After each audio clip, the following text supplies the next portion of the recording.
안녕하세요. 한의사 이경입니다. 오늘 이교 선생님 나와주셨는데요. 안녕하세요, 선생님. 안녕하세요. CS 한방병원 주임치료사 이교입니다.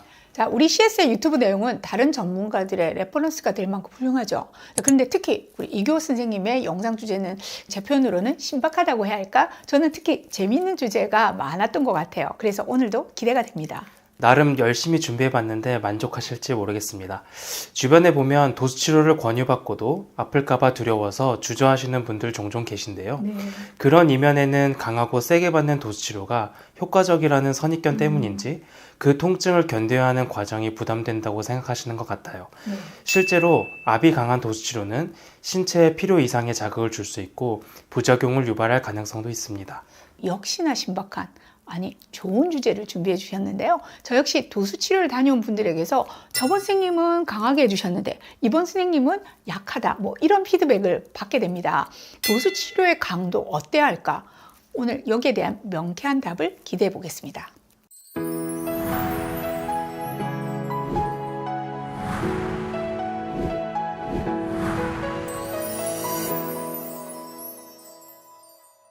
오늘 그런 고민을 가지신 분들께 소개해드리고 싶은 도수치료 테크닉이 있습니다. 바로 스트레인 카운터 스트레인 기법인데요. 네. 이 치료 기법은 전에 제가 소개해드린 적이 있죠. 오스테오파시 치료 테크닉 중 하나로 미국의 디오, 오스테오파시 닥터인 닥터 로렌스 존스가 환자의 몸에 최소한의 자극으로도 긴장을 완화할 수 있는 자세를 발견하고 이를 이론화한 것입니다.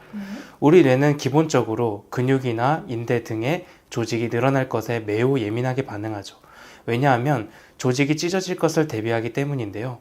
우리가 움직일 때 특정 근육이 수축하면 반대편에 있는 근육이 자연스럽게 늘어나게 됩니다. 이때 우리의 뇌는 언제든 수축 신호를 보내기 위해 늘어나고 있는 근육에 관심을 갖게 되고 반대로 수축하고 있는 근육에는 관심을 두지 않습니다. 그런데 갑작스럽게 고개를 확 돌리는 것처럼 관심을 두지 않았던 근육이 빠르게 늘어났을 때 뇌는 방심하다가 놀라서 근육의 수축 신호를 과도하게 보내며 근긴장도가 지나치게 높아질 수 있습니다. 이런 상태에서 일반적인 스트레칭이나 강한 압박 치료를 가면 오히려 긴장도가 필요 이상 높아지게 되고 해당 부위의 통증이 가중될 수 있다는 얘기시죠? 맞습니다. 스트레인 카운터 스트레인 테크닉은 이러한 문제를 해결해 주는데요. 통증이 발생하는 압통점을 먼저 찾고 통증이 줄어드는 위치를 찾아 신체를 해당 자세로 유지한 뒤 피부 위에 손을 가볍게 올려놓고는 약 90초 동안 기다립니다. 이를 통해 조직이 찢어질 위험이 없다는 신호를 뇌에게 보내서 근긴장도를 역으로 낮추는 방식입니다. 이는 강한 압박과 스트레칭이 도리어 압박한 부위의 조직에 미세 손상을 유발할 수 있고 해당 부위를 더 뭉치게 하고 통증이 유발될 수 있다는 점을 착안한 것이죠. 우리 모두 이런 경험 한 번쯤은 있을 텐데요. 마사지를 강하게 받고 나서 몸이 풀리는 게 아니라 오히려 몸이 뻐근해서 힘들었던 기억 말이죠. 자, 이건 역시 몸이 과도한 자극에 방어적으로 반응하기 때문일 텐데요. 특히나 평소 스트레스에 예민한 분들 또는 호르몬의 변화가 극심한 저 같은 갱년기 여성들, 무엇보다 항암 중인 암 환자분들에게는 더욱 와닿는 내용이 아닐까 합니다. 그런 분들에게는 강하고 투박한 손길보다는 섬세하고 젠틀한 손길로 치료하는 것이 중요한데요. 특히 내장기 도수 치료의 경우에는 더욱 섬세하게 수련된 손으로 치료를 진행해야 합니다. 제가 이 테크닉을 적용한 기억에 남는 사례가 있는데요. 네. 20대 야구를 즐기는 대학생이 정형외과 의사로부터 외측 성과염 진단을 받고 충격파 치료를 4회 정도 받았지만 좀처럼 호전되지 않아서 제게 오신 케이스인데요. 첫 치료 상담 중 환자분은 평소 팔꿈치가 답답해서 공을 던지기 전에 팔꿈치를 빠르게 펴는 동작을 3번 정도 하는 습관이 있다는 것을 알게 되었죠.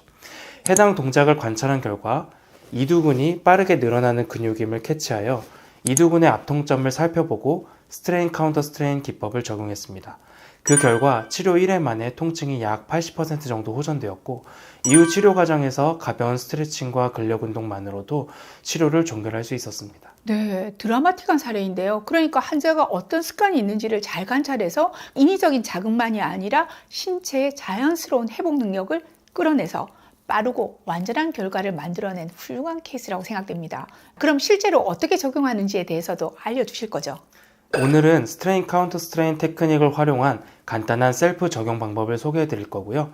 더불어 제가 실제 환자분을 치료하는 모습도 공개할까 합니다. 지금 곧바로 가보실까요? 첫째로 셀프로 할 수 있는 방법을 알려드리도록 할 건데요. 흉쇄 유들근 먼저 확인해 보려고 합니다. 머리에 손으로 저항을 주고 바깥쪽을 보면 튀어나오는 근육이 흉쇄 유들근인데요. 이 라인을 기억하시고 한 군데 한 군데씩 통증이 있는지 확인을 해 볼 겁니다. 그런데 목에는 여러 신경과 혈관이 지나가기 때문에 너무 강한 압박은 자제해 주시는 게 좋습니다. 압통점이 약간 느껴지는 정도만 눌러주셔도 되는데요. 저 같은 경우는 이쪽이 조금 당기는 것 같아요. 압박한 상태로 통증이 줄어드는 자세를 찾아보겠습니다. 이렇게 목도 이렇게 돌려보시기도 하고, 이 자세에서 통증이 줄어드는 것 같아요. 이 상태에서 압박을 줄이고 피부 위에만 손을 얹어 놓겠습니다. 90초 정도 기다리겠습니다. 다시 원래대로 돌아오고 눌러보겠습니다. 통증이 한 70% 정도 줄어든 것 같아요. 사각근도 우리 목을 불편하게 하는 근육 중 하나인데요. 아까 전에 이제 머리를 눌렀을 때 흉쇄유들근이 나왔죠. 이 흉쇄유들근 뒤쪽에 사각근들이 있는데요. 마찬가지로 이 사각근들을 손으로 눌러서 통증 있는 부위를 찾아볼게요. 저는 이쪽이 좀 압통이 있는 것 같아요. 통증이 줄어드는 범위를 찾아볼게요. 되도록이면 좀 짧아지는 방향으로 가면 되겠죠. 그래야 긴장도가 덜하니까. 전 이 정도가 좀 편안한 자세인 것 같아요. 이러고 90초 기다려 볼게요.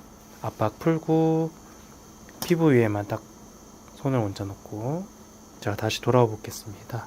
그 상태에서 그대로 한번 눌러볼게요. 통증이 거의 없어진 것 같아요. 이번에는 팔꿈치 통증 완화하는 방법을 좀 알려드릴 텐데요. 팔꿈치를 보았을 때 이 접히는 부위에 십자가를 한번 그려보세요. 그러면 이렇게 사분면이 생기죠. 이 십자가의 가운데 중심을 한번 눌러보시면 이 네 구간 중에 약간 튀어나오는 데가 있어요. 그래서 이 튀어나오는 구간이 주로 압통점이 많은 구간입니다. 팔꿈치 통증을 유발하는 구간이기도 하고요. 이쪽을 눌렀을 때 바깥쪽 위쪽이 좀 당기는 것 같아요. 이쪽을 눌러보겠습니다. 여기가 압통점인데요. 팔꿈치로 움직여가면서 줄여볼게요. 좌우로도 움직여보고 전 여기가 좀 편한 것 같아요. 자, 이 상태에서 압박을 풀고 손만 피부 위에 얹어 놓고 90초를 기다려 보겠습니다. 90초 지났고 원상복귀 한번 해보겠습니다. 자, 이 상태에서 압박을 하면 한 50% 정도 통증이 줄어든 것 같아요. 마찬가지로 이두근은 여기 있습니다. 요 앞쪽에 있는 요 근육들이 이두근이에요. 이두근도 내가 눌러봤을 때 아프면 똑같은 원리로 사용하시면 됩니다. 전 여기가 좀 통증이 있네요. 굽혀보고 여기서 한번 그대로 압박을 줄고 피부 위에 손만 얹어볼게요. 90초가 지났고요. 그 상태에서 원상복귀 해놓고 그 자리 그대로 한번 눌러보겠습니다. 한 70% 정도 줄어든 것 같아요. 이쪽 목 통증 어떠세요? 누르면 통증 있어. 여기 아프죠? 네. 자, 이쪽 이 강도로 똑같이 눌러볼 테니까요. 제가 움직였을 때 통증이 줄어드는 자세로 찾아볼게요. 지금 좀 줄어들었어요? 네. 자, 이 상태에서 압박을 풀고 피부 위에서 90초 정도 기다려 보겠습니다. 자, 눌러보고 똑같은 강도로 눌러볼게요. 지금 통증이 좀 줄어들었나요? 네, 아예 없는데요. 오케이. 자, 이쪽 통증 있는지 한번 확인해 볼게요. 있어요. 이쪽 불편하시죠? 네. 통증이 없는 범위로 제가 움직여 볼게요. 없어요. 여기서 줄어들어요? 네. 자, 이때 압박을 풀고 그대로 손만 대고 있겠습니다. 자, 돌아오고요. 눌러볼게요. 통증 어떠세요? 몇 퍼센트 정도 준 것 같아요? 70% 정도. 70% 정도. 때로는 강하게 압박하는 치료가 필요할 수도 있겠지만 젠틀한 손길로 치료를 한다는 것은 환자분을 향한 배려가 담긴 치료라고 생각합니다. 진료실 또는 치료실에서의 주인공은 바로 환자분이시기 때문이죠. 제가 오늘 알려드린 몸의 원리와 셀프 치료법을 통한 행복한 내 몸 관리 여정이 되시길 바라겠습니다. 철학이 있는 치료사 이기호 선생님의 좋은 내용, 자, 감사드리고요. 그리고 시청해주신 구독자분들께도 감사드립니다. 감사합니다. 감사합니다.